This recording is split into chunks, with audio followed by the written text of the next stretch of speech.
Hello everyone, welcome back to my YouTube channel English MBBS. Dear, आज इस video में हम लोग कंप्लीटली सीखेंगे पास्ट परफेक्ट टेंस के बारे में। पास्ट परफेक्ट टेंस से रिलेटेड जो भी डाउट्स हैं इन सभी को डिटेल के साथ इस वीडियो में हम लोग पढ़ेंगे। सो प्लीज वीडियो को स्किप करने से पहले एक बात ध्यान रखिए। बहुत सारे व्यूअर्स के मन में ये सवाल उठ रहा होगा कि यार हम तो पास्ट परफेक्ट टेंस की बहुत सारे वीडियो देखे हैं ऑलरेडी, हमको आता है, या फिर आपको अगर आता है तो ये वीडियो आपको रिमेम्बरिंग के लिए हो सकती है, या फिर अगर आप कुछ डाउट्स हो रिलेटेड दिस टेंस के, या फिर अभी आप सीख रहे हैं तो ये वीडियो आपके लिए बहुत ही इंपॉर्टेंट साबित होने वाली है। क्योंकि डियर, इस वीडियो के पढ़ने के बाद मैं पूरे यकीन के साथ कहता हूँ कि आपको इससे रिलेटेड किसी भी प्रकार की डाउट्स नहीं होगी। तो डियर, जैसे होता है ना गांव में, जब हम लोग कभी पूछते हैं कि अंग्रेजी पढ़ता है, हाँ अंग्रेजी पढ़ते हैं भैया, तो कहना अच्छा आखिर ट्रांसलेशन करके दिखावा। लोमड़ी कुएं में गिर पड़ी, तो दिमाग चक्कर खाने जरूरत पड़ता है कि लोमड़ी कुएं में गिर पड़ी कौन सा टेंस होगा। मैंने खाना खा लिया था, मैंने खाना खा ली, तो दिमाग काम नहीं करता बाबू कि कौन सा टेंस होगा। और हम लोग उस समय अभी ये सीख रहे हैं, अभी बहुत तरीके अच्छे तरीके से अभी ये टेंस ना पढ़ाए हैं, तो अभी सीख रहे थे, सब एक्सक्यूज हम लोग करने लगते हैं। तो डियर, आज इस वीडियो के बारे में, आज इस वीडियो को पढ़ने के बाद आप इन सब चीजों से बच पाएंगे और बहुत ही इजीली तरीके से हर एक सेंटेंस को कर देंगे, चाहे वो टेंस में चाहे लोमड़ी कुएं में गिरे, चाहे खरगोश गिरे, चाहे शेर बगड़ी गिरे, कुछ भी कहीं गिरे, डियर आप बहुत ही इजीली तरीके से उसको कर लेंगे। तो वीडियो के अंत तक आप बने रहिए, सीखिए। आइए चलते हैं, देखते हैं पास्ट परफेक्ट टेंस के बारे में। पास्ट परफेक्ट टेंस की बात करेंगे तो कहते हैं we use this tense to express a past action. इस टेंस का प्रयोग हम लोग पास्ट के किसी एक एक्शन, पास्ट के किसी कार्य को दिखाने के लिए करते हैं दैट कंप्लीटेड, जो क्या होता है ऑलरेडी कंप्लीट हो चुका होता है, वह कार्य ऑलरेडी कंप्लीट हो चुका होता है, पूर्ण हो चुका होता है, before another activities or before a point of time in the past. या तो पास्ट के किसी कार्य के होने से पहले जो कार्य कंप्लीट हो चुका होता है, पास्ट में किसी कार्य के होने से पहले जो कार्य कंप्लीट हो चुका होता है वो पास्ट परफेक्ट टेंस होता है। या फिर आप कह सकते हैं पास्ट के किसी निश्चित समय, पास्ट में किसी निश्चित समय के पूर्व जो काम कंप्लीट हो चुका होता है वो हमारा कहलाता है पास्ट परफेक्ट टेंस। कह रहा है ना, we use this tense to express a past action that completed before another activities या before a point of time in the past. या तो समय के पास्ट में निश्चित समय के पहले कोई कार्य जो कंप्लीट हो चुका हो, या फिर पास्ट में किसी कोई कार्य के पहले जो कार्य कंप्लीट हो चुका होता है वही कहलाता है हमारा पास्ट परफेक्ट टेंस। जैसे एग्जांपल हम लोग देखते हैं, इसमें है व्हेन आई रीच्ड दियर, जब मैं वहां पहुंचा, द डिनर हैड स्टार्टेड, मतलब दावत शुरू हो चुकी थी। तो डियर, मैं वहां पहुंचा और दावत शुरू हो चुकी थी, ये दोनों ही एक्टिविटीज पास्ट के हैं, ये दोनों ही एक्टिविटीज पास्ट के हैं। लेकिन ये पास्ट का जो एक्टिविटीज कह रहा है, इसके पहले जो, इस पास्ट के पहले का जो पास्ट है जो कंप्लीट हो चुका होता है वही हमारा पास्ट परफेक्ट होता है।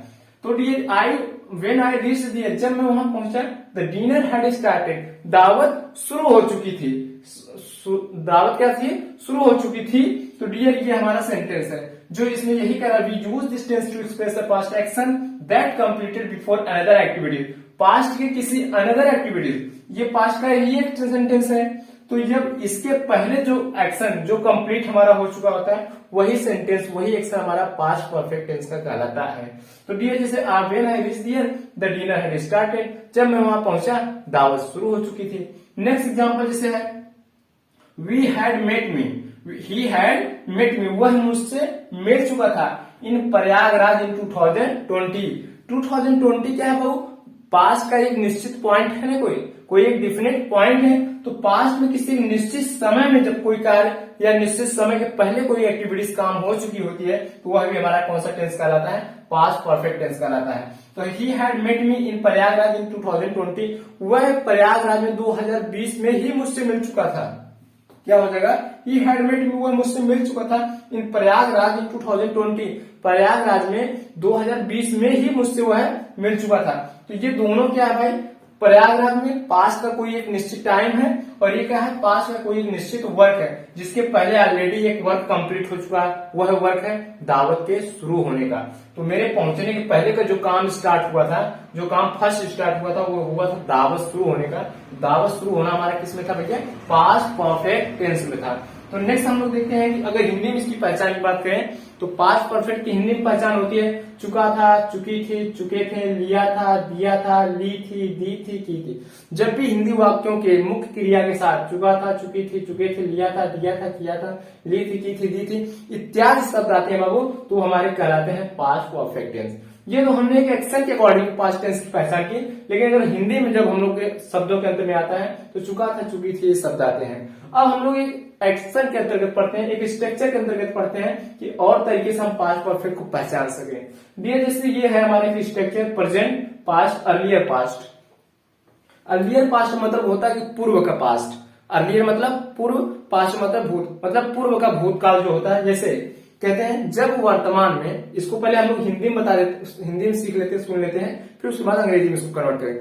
इसमें होता है जब वर्तमान के पहले पास्ट में, जब वर्तमान के पूर्व पास्ट में जब कोई दो काम शुरू हुआ होते हैं या शुरू कंप्लीट होते हैं, तो जो काम पहले होता है वो हमारा पास्ट परफेक्ट होता है, जो काम बाद में होता है वो पास्ट इंडेफिनिट होता है। यानी वर्तमान के पूर्व पास्ट में जब जो दो काम होते हैं, जो काम पहले होता है वो हमारा पास्ट परफेक्ट होता है, जो काम बाद में होता है बाबू वो हमारा होता है पास्ट इंडेफिनिट। तो आइए देखते हैं, जैसे ये है हमारा प्रेजेंट, प्रेजेंट के पूर्व क्या है भैया, पास्ट है, प्रेजेंट के पूर्व क्या है हमारा पास्ट, और पास्ट का एक्शन जो होता है इसके भी जो पहले का अर्लियर, इसके भी पहले का जो पास्ट होता है जिसको हम लोग अर्लियर पास्ट कहते हैं, ये हमारा एक्शन फर्स्ट होगा, हैड प्लस V3। जैसे व्हेन आई रीच हियर, जब मैं वहां पहुंचा, द डिनर हैड स्टार्टेड, दावत ऑलरेडी शुरू हो चुकी थी। तो ये तो जब मैं वहां पहुंचा ये ऑलरेडी पास्ट है, लेकिन इसके पहले का पास्ट ये था कि डिनर स्टार्ट हो चुका था। तो जो इसके पहले का पास्ट भी है कि दावत शुरू हो चुका था, उसी को हम लोग कहते हैं अर्लियर पास्ट। यही हमारा क्या है, अर्लियर पास्ट। तो सबसे पहले काम कौन हुआ था इस सेंटेंस में, when I reach here the dinner had started, इसमें सबसे पहले कौन काम हुआ था भैया, तो इस सेंटेंस में सबसे पहले दावत शुरू होने का काम हुआ था।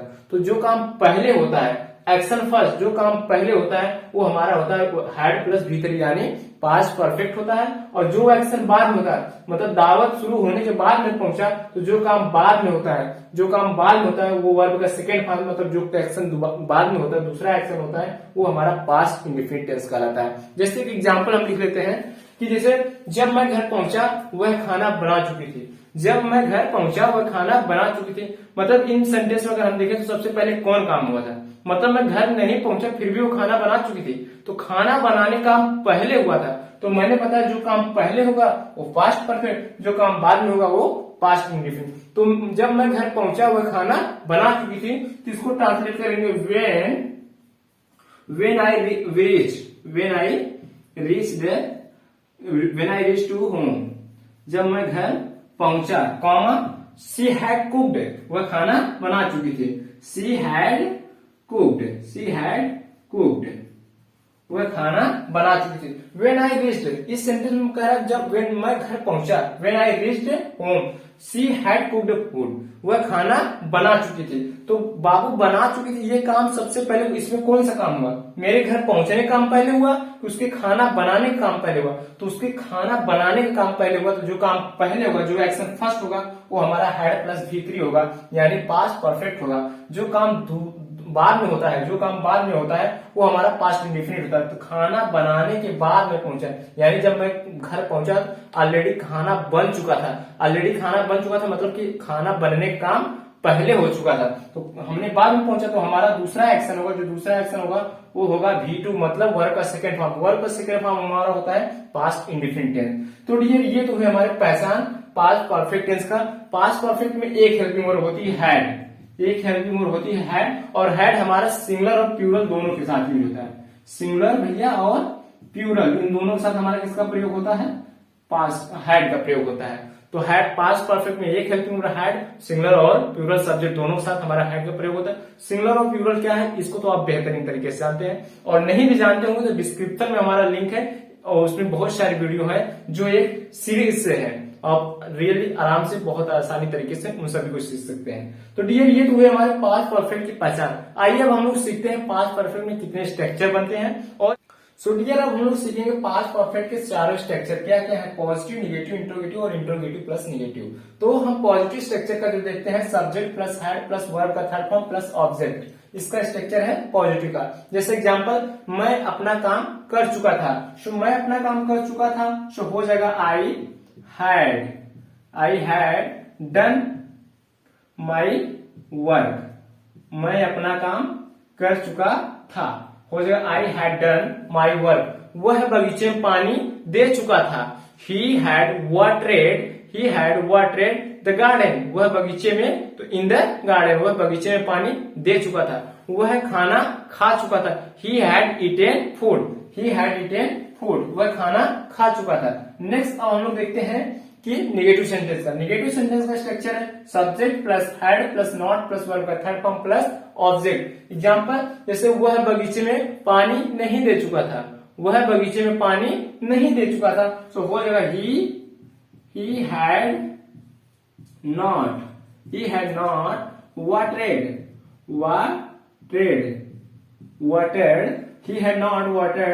इन द गार्डन, बगीचे में, गार्डन। वह बगीचे में पानी नहीं दे चुका था, he had not watered in the garden, वह बगीचे में पानी नहीं दे चुका था। वह खाना नहीं खाया था, he had not eaten food, वह बाजार जा चुका था, वह बाजार नहीं जा चुका था, he had not gone to market. अब हम लोग देखते हैं इंट्रोगेटिव सेंटेंस को। इंट्रोगेटिव सेंटेंस में होता है हेल्पिंग वर्ब, पहले होता है had plus subject plus verb का third form plus object, last में हमारा क्या लग जाता है क्वेश्चन मार्क। जैसे क्या वह बगीचे में पानी दे चुका था, क्या वह बगीचे में, तो हेल्पिंग वर्ब पहले हो जाएगा, तो हो जाएगा had they watered in the garden, क्या वह बगीचे में पानी दे चुका था, क्वेश्चन मार्क लगा देते हैं। Had they watered in the garden, क्या वह जौनपुर जा चुका था, हैड दे क्या हुआ है, तो had he gone to Jaunpur, क्या वह खाना खा चुका था, हैड ही ईटेन फूड, क्या वह खाना बना चुकी थी, तो हैड सी कुक्ड फूड, क्या वह खाना बना चुकी थी, हैड सी कुक्ड फूड। तो ये हमारे हुए इंट्रोगेटिव स्ट्रक्चर। अब हम लोग देखते हैं डियर इंट्रोगेटिव प्लस निगेटिव, मतलब जो जिनमें जैसे प्रश्नवाचक वाक्यों में नकारात्मक की बोध होते हैं तो उनको हम कहते हैं इंट्रोगेटिव प्लस निगेटिव। जैसे इनके स्ट्रक्चर होते हैं had plus subject plus not plus verb का थर्ड फॉर्म प्लस ऑब्जेक्ट। जैसे वह खाना नहीं क्यों, वह खाना क्यों बना चुकी थी, वह खाना नहीं बना चुकी थी, क्या वह बगीचे में पानी नहीं दे चुका था, क्या वह बाजार नहीं गया था, क्या वह पुस्तक ले लिया था, ये सब सेंटेंस हमारे किसके हैं, इंट्रोगेटिव प्लस निगेटिव के। तो जैसे क्या वह बगीचे में पानी नहीं दिया था, तो क्या हो जाएगा भैया had they not watered in the garden, क्या वह बगीचे में पानी नहीं दिया था। सो भैया क्या वह बगीचे में पानी नहीं दिया था, had they not watered in the garden, क्या वह बगीचे में पानी नहीं दिया था। क्या वह खाना नहीं खाया था, हैड दे नॉट, क्या वह had he not eaten food, क्या वह खाना नहीं बनाई थी, had she not cooked food. तो ये है हमारे इंट्रोगेटिव प्लस निगेटिव। लेकिन जब हमारे क्वेश्चन वर्ड बीच में आते हैं तो हम क्या करते हैं, हमारे सारे स्ट्रक्चर सेम होते हैं, बस हम यहाँ पे क्या रख देते हैं भैया, क्वेश्चन वर्ड रख देते हैं। जैसे हो जाएगा कि had they watered in the garden, क्या वह बगीचे में पानी दे चुके थे, वह बगीचे में पानी क्यों दे चुके थे, तो हम क्या लगा देंगे यहाँ पे, क्वेश्चन वर्ड पहले लगा देंगे। और सेम प्रोसेस इसमें भी होगा कि इसमें भी अगर निगेटिविटी इंट्रोगेटिव प्लस निगेटिव के सेंटेंस में भी अगर क्वेश्चन वर्ड है तो वह बगीचे में पानी क्यों नहीं दे चुका था, तो यहाँ भी हो जाएगा क्वेश्चन वर्ड हमारा वाई लग जाएगा। तो जब भी क्वेश्चन वर्ड हमारे पूछते हैं तो क्वेश्चन वर्ड हमारे पहले हो जाते हैं, फिर हैड हेल्पिंग वर्ड हो जाते हैं, फिर सब्जेक्ट के बाद नॉट होते हैं। तो यही सेम प्रोसेस होता है। तो ये तो हुए हमारे इंट्रोगेटिव, निगेटिव, पॉजिटिव और निगेटिविटी। ये सारे सेंटेंस को हम लोग इसमें कंप्लीट किए। सो गाइस, आपने देखा किस तरीके से इस वीडियो में हम लोग सभी चीजों को बहुत ही इजीली तरीके से सीखा। तो आज की वीडियो में बस इतना ही। यदि वीडियो पसंद आई तो वीडियो को लाइक करिए, और ये चैनल पे नए हैं तो चैनल को सब्सक्राइब करना न भूलें, और बेल आइकन प्रेस कर दीजिए ताकि हमारे आने वाले और सारी वीडियो की नोटिफिकेशन आप बहुत जल्द ही पहुंच सके। तो thank you for watching my video. Thank you very much.